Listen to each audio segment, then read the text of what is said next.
लीजिए सुनिए सूर्यकांत त्रिपाठी निराला के लिखे उपन्यास काले कारनामे का भाग 15 मेरी यानी समीर गोस्वामी की आवाज में। मनोहर बंबई न जाकर काशी आया। गाड़ी से उतर के स्टेशन पर एक पुस्तिका खरीदी जो काशी पर थी। टिकट देकर स्टेशन से बाहर निकला और पुल के नीचे राजघाट पर चलकर बैठा। गंगा और किनारे की उजड़ी हुई पुरानी बस्ती देखता रहा। इक्के दुक्के लोग आते जाते रहे। पूछने पर उसको मालूम हुआ पुरानी काशी वरुणा की तरफ और थी। किसी किसी ने कहा वरुणा के किनारे तक थी और वरुणा के किनारे किनारे इस तरफ बीच में गंगा के किनारे कुछ आगे किला पड़ता है।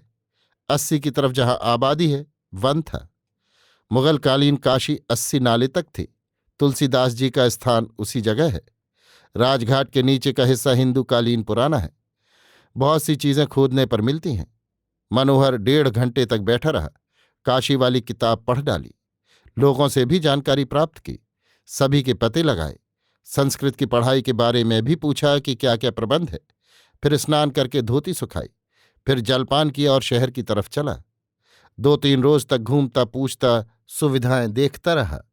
धनिक जनों और राजों महाराजों के दिए दान और विद्या के प्रबंध की जांच करता रहा। स्वभाव में जो जलन थी उसकी लपटों में जलाने का अन्वेषण प्रबल था। संस्कृत वो इतनी जानता था कि काशी में सम्मान की सर्वत्र उसको सुविधा हो।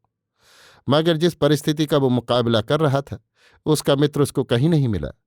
द्विजों के शूद्रत्व से उसका रोआ रोआ लपट की जीभ हो रहा था। उनको जलाने या जाति में नई जान फूंकने की सहूलियत उसको उन सभाओं और पाठशालाओं से नहीं हुई।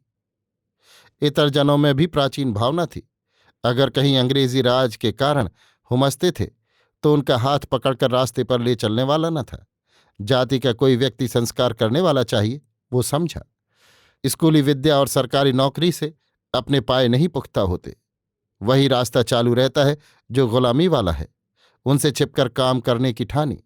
उसका विश्वास था कि संस्कार के साथ शास्त्री तक वो 20 आदमियों को ले चल सकता है जो ब्राह्मणेतर कहे जाते हैं।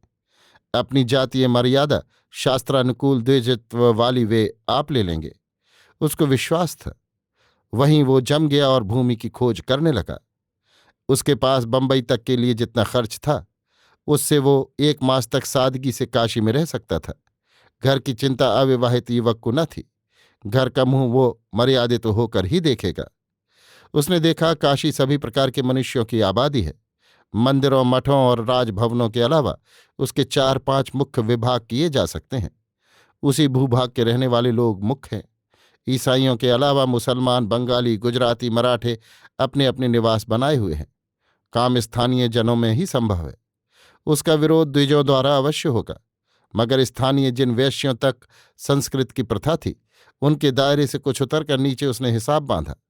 जो जातियां प्रजा के रूप में शूद्र कहीं जाती थीं उनको उसने वैश्य के रूप में समझा। दिल से ब्राह्मण से भी उच्च। जिस प्रचलन के घाव उसको लगे थे उससे बचाव का यही रूप उसने निकाला। एक जगह जमकर घूम घूम कर हाल मालूम करता रहा। धनिक शूद्र काशी में बहुत थे। 1 हफ्ते के अंदर उसने उनमें नई जान डाल दी। संस्कृत की पढ़ाई से उनका सामाजिक क्रम ऊंचा उठेगा, उनकी समझ में आया।